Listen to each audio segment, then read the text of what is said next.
Bom dia, meus amigos, meus irmãos aqui do nosso grupo Grãozinhos no Caminho, do nosso canal do YouTube. Sejam todos bem-vindos mais uma vez, mais uma sexta-feira, ao nosso pequeno estudo, nosso compromisso diário na leitura do Evangelho segundo o Espiritismo e do Livro dos Espíritos, nossos grãozinhos no caminho de hoje. Agradecendo a todos pela presença aqui junto a nós, nesses dias que a gente faz esse trabalho, nesses anos todos que a gente está fazendo, e que nos trazem com os seus comentários a sua força para a gente poder absorver essa força e continuar na caminhada, viu gente?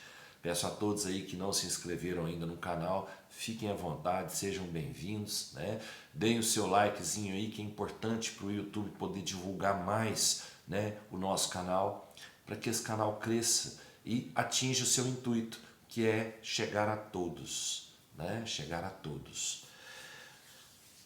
O Evangelho traz para a gente hoje o capítulo 23, moral estranha, quem não odeia seu pai e sua mãe. Uma grande multidão de povo caminhando com Jesus. Ele se volta para eles e lhes diz: se alguém vem a mim e não odeia seu pai, sua mãe, sua mulher e seus filhos, seus irmãos e suas irmãs, e mesmo sua própria vida, não pode ser meu discípulo. E todo aquele que não carrega a sua cruz e não me segue, não pode ser meu discípulo. Assim, todo aquele que dentre vós não renuncia a tudo que tem, não pode ser meu discípulo. Aquele que ama seu pai ou sua mãe mais do que a mim, não é digno de mim. Aquele que ama seu filho ou sua filha mais do que a mim, não é digno de mim.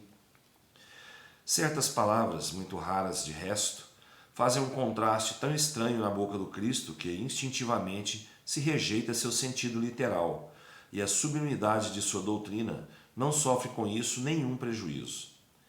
Escritas depois da sua morte, uma vez que nenhum evangelho foi escrito durante a sua vida, é lícito crer que, nesse caso, o fundo do seu pensamento não foi bem exprimido, ou, que não é menos provável, o sentido primitivo pôde sofrer alguma alteração, passando de uma língua para outra. Bastaria que um erro fosse feito uma primeira vez para que tivesse sido repetido nas reproduções, como se vê tão frequentemente nos fatos históricos.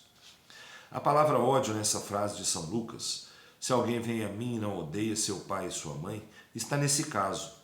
Não há ninguém que tenha tido o pensamento de atribuí-la a Jesus. Seria, pois, supérfluo discuti-la, e ainda menos procurar justificá-la. Seria preciso saber primeiro se ele a pronunciou, e na afirmação, saber se na língua em que se exprimia essa palavra tinha o mesmo valor que na nossa. Nesta passagem de São João, aquele que odeia sua vida nesse mundo a conserva para a vida eterna, é certo que não exprime a ideia que lhe atribuímos. A língua hebraica não era rica, e havia muitas palavras com vários significados. Tal é, por exemplo, aquele que no Gênesis designa as frases da criação, e se viu a uma só vez para exprimir um período de tempo qualquer e a revolução diurna. Daí, mais tarde, sua tradução para a palavra dia, e a crença que o mundo foi obra de 6 vezes 24 horas. Tal é ainda a palavra que se dizia de um camelo e de um cabo, porque os cabos eram feitos de pelos de camelo, e que foi traduzida por camelo, na alegoria do buraco da agulha. É preciso, aliás, ter em conta os costumes e o caráter dos povos que influem sobre o gênio particular de suas línguas.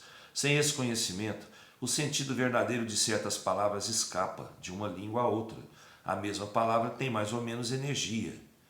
Pode ser uma injúria ou uma blasfêmia em uma e não significar em outra, segundo a ideia que a ela se atribuiu. Na mesma língua, certas palavras perdem seu significado. Alguns séculos depois.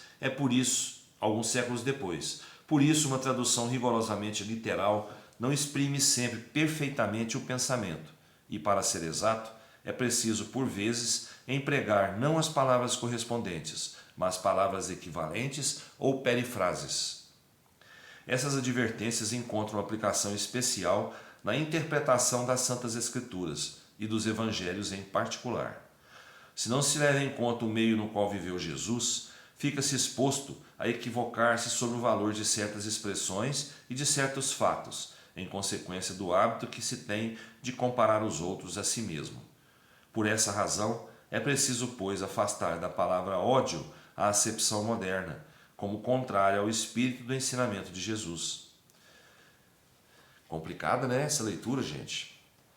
Porque as interpretações, né, da língua hebraica, que era muito pobre, as palavras eram uma para significar muitas coisas, né? E hoje acontece isso até na palavra, na nossa língua portuguesa, né? Algumas palavras têm várias utilidades, né? E que Jesus não ia dizer nunca que quem odeia, que é para a gente odiar o pai e a mãe para poder seguir ele. Ele nunca ia dizer isso, né? A gente tem que amar a todos e a tudo, indistintamente, não é? Assim nós estaremos seguindo Jesus. Não quer dizer que eu tenha que odiar meu pai e minha mãe. Odiar hoje é uma palavra que significa o quê? Detestar, né? Odiar é destilar o ódio. Não. Odiar na época dele, que ele falava de certo, era só dar menos valor às coisas da terra, às coisas da matéria, né, do que a ele, né? Quem ama mais as coisas materiais, né, se esquece do lado espiritual, que é o lado que Jesus quer que a gente preste mais atenção, que a gente dê mais valor, que é o caminho que o Espírito vai seguir.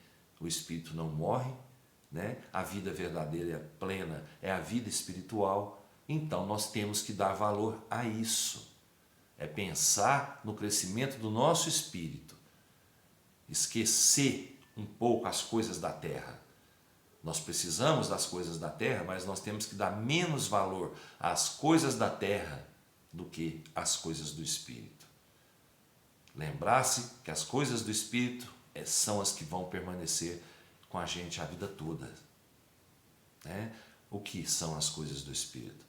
É o amor, é a caridade, é o trabalho, né? É isso. O ódio que ele quer dizer aqui nessa questão, né? Quem não odeia seu pai e sua mãe, o ódio em um significado, né, de dar mais valor. Nós temos sim que amar nossos pais, nossas mães, amar.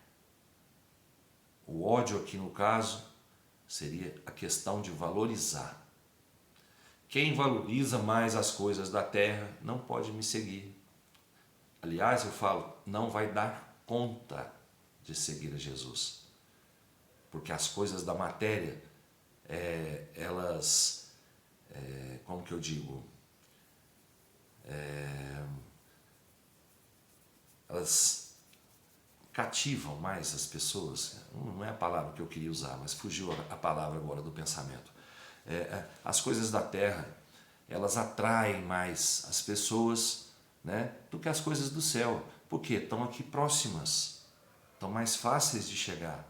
As coisas do céu, as coisas do Espírito são mais difíceis. Elas dependem, né, de vários sacrifícios que se faz, né, para poder ir ficando livre das coisas da terra.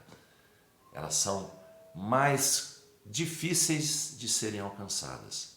Dependem de luta, de sacrifício, né, de abrir mão de muita coisa para poder chegar. As coisas da terra não. Então, gente, vamos dar mais valor às coisas do Espírito do que às coisas da terra, a matéria. O Livro dos Espíritos traz para a gente hoje uma questão longa também, questão 605. Considerando-se todos os pontos de contato existentes entre o homem e os animais, não se poderia pensar que o homem possui duas almas, a alma animal e a alma espírita, e que se não tivesse essa última, ele poderia viver como animal. Em outras palavras, que o animal é um ser semelhante ao homem, menos a alma espírita? Não resultaria disso que os bons e os maus instintos do homem seriam efeitos da predominância de uma dessas duas almas? Não, o homem não tem duas almas, mas o corpo tem seus instintos, que são resultado da sensação dos órgãos. Não há nele senão uma dupla natureza, a natureza animal e a natureza espiritual. Pelo seu corpo ele participa da natureza dos animais e de seus instintos. Por sua alma ele participa da natureza dos espíritos. Assim, além das suas próprias imperfeições, das quais o espírito deve se despojar, tem ainda que lutar contra a influência da matéria? Sim, quanto mais ele é inferior, mais os laços entre o espírito e a matéria são apertados. Não o vedes? Não, o homem não tem duas almas. A alma é sempre única em cada ser. A alma do animal e a alma do homem são distintas uma da outra, de tal sorte que a alma de um não pode animar o corpo criado para outro. Mas se o homem não tem alma animal, que por suas paixões o coloque ao nível dos animais, tem seu corpo, que o rebaixa frequentemente até eles, porque seu corpo é um ser dotado de vitalidade que tem instintos, porém ininteligentes e limitados ao cuidado de sua conservação. O espírito, encarnando-se no corpo do homem, lhe traz o princípio intelectual e moral, que o torna superior aos animais. As duas naturezas presentes no homem dão às suas paixões duas fontes diferentes.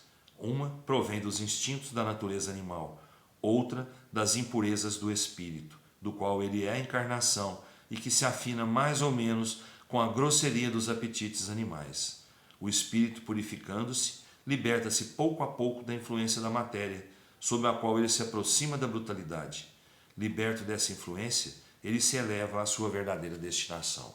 Gente, então, nós não temos duas almas. Não há possibilidade alguma, nenhuma, de um corpo ser habitado por duas almas. Viu? Nem tanto os animais, nem os homens. Todos têm uma alma só. Nós temos instintos igual os animais também têm, certo? Instintos. Por quê? Porque nós somos matéria.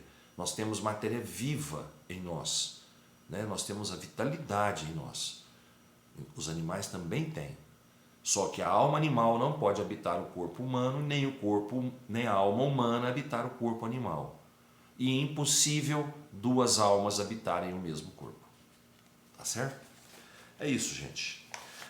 Peço a Jesus que abençoe a todos nós com muita paz, muita luz, muito equilíbrio, muita sabedoria, fé, esperança e muito amor no coração. Fiquem todos com Deus. Até amanhã, se Ele quiser, e eu tenho certeza que Ele quer. Beijo no coração, pessoal.